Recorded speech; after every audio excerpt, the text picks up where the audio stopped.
Benvinguts a un nou videotutorial. Començarem veient com inserir imatges i dibuixos directament a les nostres notes. A la part de dalt veiem que tenim dues icones. El de dibuix ens obre una aplicació directament en la qual podem dibuixar amb el nostre ratolí o fins i tot, si la pantalla és tàctil, directament a mà.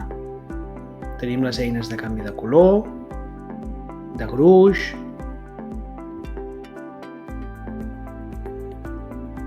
tenim l'opció de borrar el que hem anat dibuixant o borrar-ho tot directament. Tenim fins i tot l'opció de crear una part de fons predeterminat per si volem escriure alguna cosa concreta o pautada. Tenim com un marcador i un retolador. Automàticament, quan sortim, ens queda el dibuix a la part superior i a sota la part on podem escriure les anotacions. Un cop es tanca, ens queda el dibuix a la part superior i a la part inferior al text. Ara farem el mateix per inserir una imatge. Anem a l'icona d'inserir imatge, se'ns obrirà la finestreta que ens preguntarà quina imatge volem seleccionar, acceptarem i ens sortirà a la part superior. A la part de la dreta inferior podem eliminar-la. Simplement omplim el títol i el contingut que volem i ja tindrem l'anotació feta.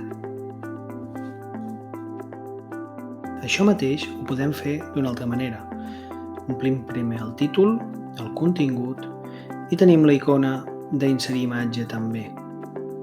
Fem el mateix procés i ja tenim la mateixa nota feta, però d'una altra manera. En el cas del dibuix passa exactament igual, però per trobar inserir dibuix hem d'anar als tres puntets, seleccionar i llavors se'ns torna a obrir la finestreta per poder dibuixar el que necessitem. Un cop tanquem, tenim la mateixa anotació. Les notes les podem compartir perquè la gent col·labori. Anem a dins d'una d'elles, anem a l'icona de compartir i com els documents seleccionem a la persona, desem i tanquem. També ho podem fer directament.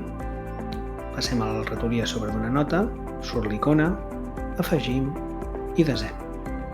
Les notes compartides afegeixen una icona d'una personeta en color blau per identificar-ho.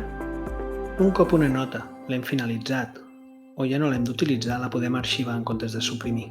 Anem a l'icona, l'arxivem i el que fa és desaparèixer de la nostra part principal. I llavors a l'esquerra les tenim a arxivar. Després, també el que podem fer és crear recordatoris a les notes. Ens serveix per recordar que haguem de finalitzar alguna nota en concret o perquè ens surti en un moment concret per recordar allò que hem apuntat. Un cop la creem, surt a la part inferior que ja té creat el recordatori i a la part esquerra de recordatoris les tenim totes allà. Com en el cas dels correus, podem crear etiquetes. Simplement hem d'afegir etiqueta, posem les que necessitem, fem fet, ens surten a la part esquerra i només hem d'anar a les notes i afegir una etiqueta concreta. Una anotació pot tenir més d'una etiqueta. Quan cliquem sobre d'una de les etiquetes, veurem que les agrupa per etiquetes. I per últim, el contingut de les notes les podem convertir a Google Docs. Així ens estalviem feina.